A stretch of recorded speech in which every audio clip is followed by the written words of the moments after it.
Pozor, zdaj bomo zvedeli nekaj o cvetličarskem poklicu in ljubezni do njega. Z nami je Helena z cvetličarske šole.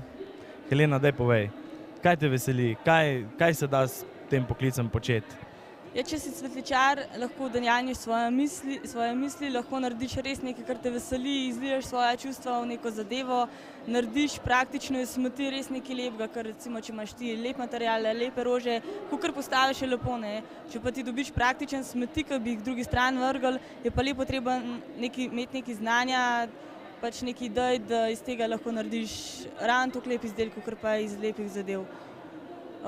Konec koncev, skozi imaš stik z ljudmi, če delaš v cvetličarni, marsikaj izveš, lahko pa, če prideš malo višji, te lahko najame kakšno podjetje in potem recimo skozi aranžiraš poroke, delaš šopke, ne vem, dekoriraš določene prostore, skozi se nekaj dogaja, skozi si v stiku z naravo, zelo zanimivo.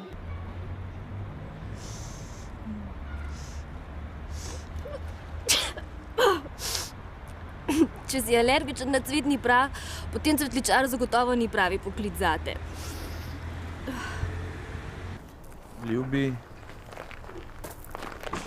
ne ljubi, ljubi, ne ljubi, ljubi, ne ljubi, ljubi, ne ljubi.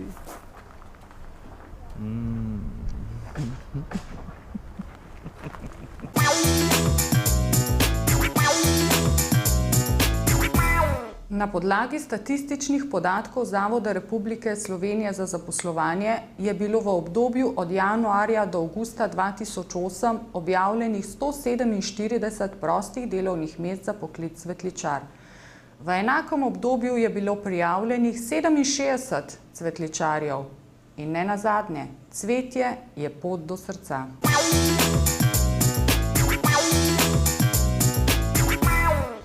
If you're going to San Francisco, you should wear some flowers in your hair. Jo, ko mi je všeč ta pesem. Scott McKenzie, misliš, da so otroci cvete tudi kupovali rožo v cvetličarni? Po moje si to vse skupaj cvetličarski lobi izmislil, da bi več cvetlic prodali. Mogoče pa res.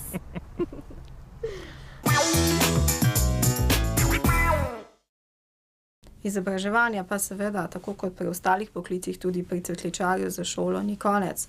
Obstajajo potem razni seminarji, delavnice, ki se jih je pametno udeležiti zato, da pogledamo, kakšni so trendi tudi v cvetličarstvu. So zelo, zelo pomembni modni trendi oziroma smernice za nadaljnje kreiranje našega dela. Nujno je vsake toliko časa obiskati tudi kakšne sejme v tujini, kjer je seveda prezentirano še več stvari, ki jih lahko uporabimo oziroma ponudimo.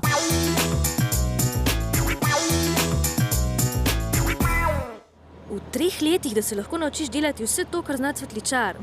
To pa težko verjamem. Čeprav, glede na to, da je daleč največ ur v šoli posvečenih praktičnem delu, kar 600 ur za praktično izobraževanje v šoli in 900 ur za praktično izobraževanje pri delodajalcu. Za matematiko je 200 ur, za osnove podjetništva in prodaje 100 ur, za telovadbo 160 ur.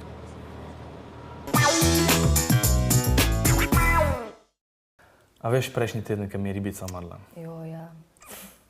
Si mi poslala SMS. In ko sem ga prebral, sem bil takoj boljše. Res? Hvala za pozornost. Veš kaj, sej, zato pa so prijatelji. Pozornost. Za pozornost. Ko si pa ti en zlat, hvala ti. Ampak jaz smo tudi nekaj zate, veš. Kaj imaš za me? Pazi to.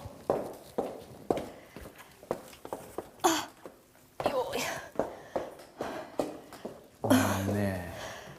Poglej. Ne. Lepa.